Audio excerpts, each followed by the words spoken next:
Hello guys, this is the Fine Fellow and welcome to my channel.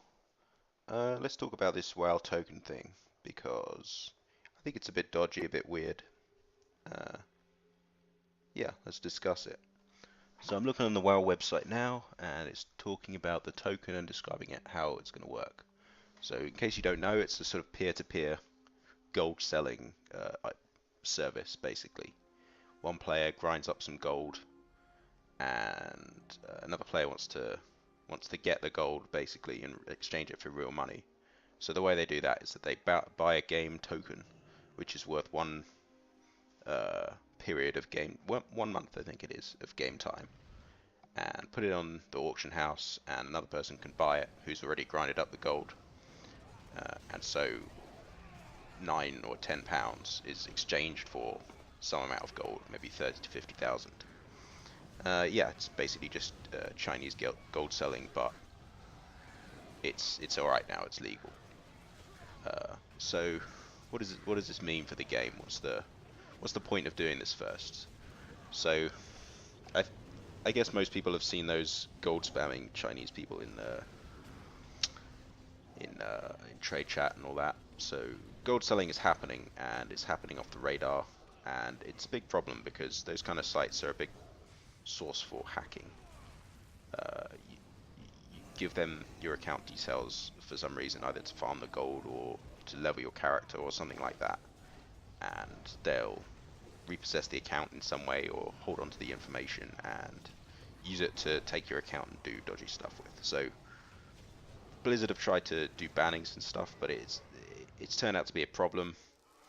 They can't catch everyone, and it's very lucrative, so these people are always trying to get around it. So at the end of the day, they're using this economic means of disrupting that by introducing a way that you can properly buy gold uh, and sell gold in a peer-to-peer fashion. Um, it, I have to be honest. I think this is if because I know what gold selling does to the economy and the game. I can see from my perspective, and if you're listening to this, you could probably see from your perspective that this sort of thing is going to be good for the game in that way. But if I was just a guy who was picking up this game today, and I'm seeing that you can buy your game time with gold or the reverse, essentially. I'm seeing that you can buy your way to the top. That that looks pretty scummy from my perspective, from my fictional perspective, my perspective of somebody newly joining the game. If I take a look on the auction house, you can see uh, crafted items that take you up to, I think, approximately. I think it's somewhere in between normal and heroic gear level for the latest raid that's out now. You can just buy that with money. You can buy a level 90 character with money, 40 quid it costs.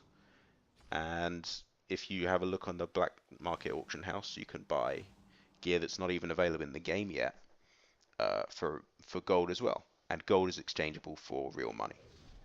So you have to admit that that is starting to look a little bit dodgy. We might not be there yet in on the pay to win scale. We're on the way. We're edging towards it. Uh, if I was Blizzard, I would be stepping very, very carefully from now on because they're approaching the line here where they're getting towards a sort of pay-to-win economy in the game, and a lot of people like myself are going to be looking at that and thinking, I have to define where my boundaries are now because I'm only willing to pay so much a month for this game, and if it becomes not worth it for me, then I have to prepare myself to leave emotionally. If you see what I mean? That uh, sounds a bit melodramatic to say it like that, but with a game like WoW, it really can consume you, and it's been part of my life for I don't know, 8 or 9 years, about 8 years, and yeah, I'm attached to my character. I'm attached to Azeroth, and I don't want to go, and that's what's kept me holding on to the game for so long. You know, I get nostalgic feelings when I go to certain areas in the game. You know, I feel good when I'm casting certain spells. I like to look at my character that I've worked on, look at old achievements that I've picked up. And I just remember good times that I had, 3 or 4 years ago, or even just recently in Siege of Orgrimmar. I had a great time with my guild. And yeah, it's really that momentum that's kept up, and it's kept pushing me along with the game, and it means I'm having fun with it. And I don't want to watch it just slip down into this sort of pit of needless money grabbing. I and you know, okay, it's not there yet. Fair, fair to be fair about it. They're not quite yet at the point where it's just scummy. It's you can't buy. You still have to work towards the raid, and that's the main point of the game. You still have to work for. If you're into PvP, you have to work towards the ratings. Getting gear in PvP isn't really that important, and the process is slimlined, and you can't really. Buying doesn't really help you that much with it. So it's okay. It's not as bad as some games out there. But when you start looking at some of the stuff that's been added to the pay store recently, pretty much all the good mounts are there on the pay store now. When they first introduced it, it was a mount, it was a unique mount, and it was arguable that there were mounts in the game that were better. But over the last couple of expansions, and especially this expansion, it's really very much the case that all the art, pretty much all the art budget for mounts has gone into store mounts. And every mount that we see in the game now is a reskin of something, of a mob or something. So I don't. That's just mounts, but I don't want to see the rest of the game slowly, slowly, slowly edge towards the point where the Blizzard store is the place to go for the new cool-looking status symbol. The new cool thing that you want to earn isn't earned; it's paid. I don't want to see it. I don't want to. For a start, it's not worth it. I haven't bought anything from there. Uh, I think it's silly if you're not going to earn it. Why have it in the game? Uh, do you, Other people will disagree, but I don't see the point really. So from that perspective, it doesn't affect me but I don't want to see I don't want to see, for example, the best looking gear go on there. I think gear from raids is a huge tradition we've had in WoW since the start of it. You look at people, used to look at people dicking around in Ironforge or whatever, and they had the best looking gear, and you could tell what their progress was in the raid, and it gave the world some life, I suppose. It made the goal of the game, kind of clear to you. You could see what these people were going for. You could see what they were doing, and yeah, you could ruin that by putting that sort of thing on the store. Uh, we could start seeing. I don't know if we'll start seeing certain dungeons or content like that being split out and put onto the store.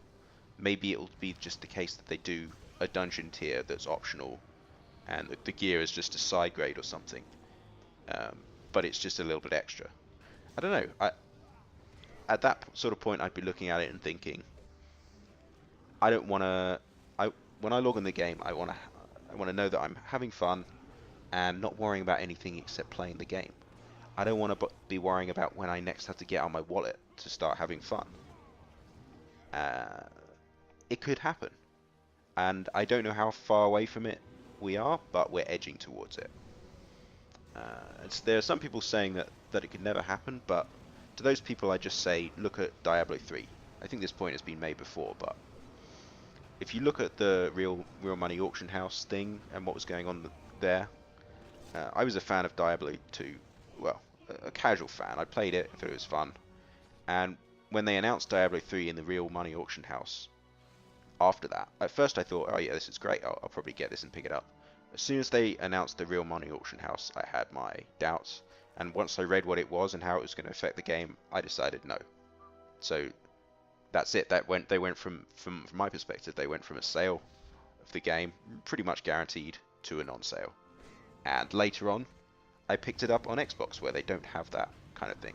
Why did I do that? Because I don't want to be in the game, looking at the game, thinking, oh, this boss or whatever is hard, and suddenly realizing that what I haven't been doing that I need to be doing is I need to be frequenting the auction house to get the gear upgrades that aren't dropping for me.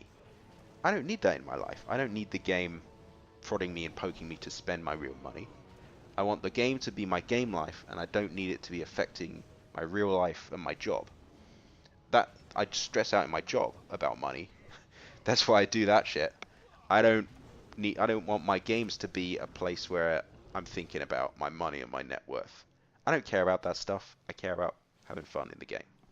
So when I when I'm seeing now that uh, the WoW token and real life money uh, is affecting how I play WoW potentially by introducing another way to get gold, I'm now thinking I really hope they don't add in stuff in the game, any more stuff that's important to get with gold, because I'll always be thinking, should I be getting ahead by buying these tokens? Is that what everyone else is doing? Are they budgeting for it? Is this is this what I need to be doing to start raiding? Are there mats and materials I need to buy? Because when it comes right down to it, it's either farm it or buy it, and it's kind of a no-brainer. If you've got any sensible money, you need to buy it. If you're poor, you need to farm it, or just fuck it and play something else. So yeah, I guess that's my thoughts on it. It's it could go badly. Who knows? Let's see how it goes. This is the Fine Fellow. Cheers for tuning in. Thanks for listening. Bye bye.